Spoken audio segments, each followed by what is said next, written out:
Hello everyone, today I will explain about Data Analyst. What is Data Analyst? A data analyst is a professional who interprets, processes, and analyzes vast sets of data to extract meaningful insights and inform decision-making processes within an organization.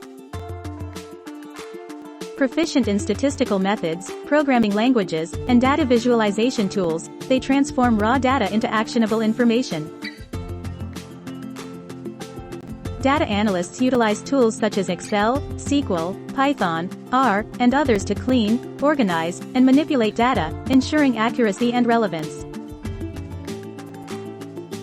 Their responsibilities include identifying trends, patterns, and correlations within datasets, allowing businesses to make informed and strategic decisions.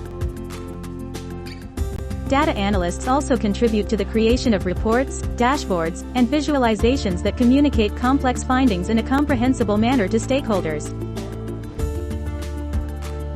In addition to technical skills, effective communication and problem-solving abilities are crucial for data analysts. They work closely with various departments to understand business objectives, translating them into analytical solutions. I hope you have enjoyed and learned about Data Analyst. Don't forget to like and subscribe. See you in the next video.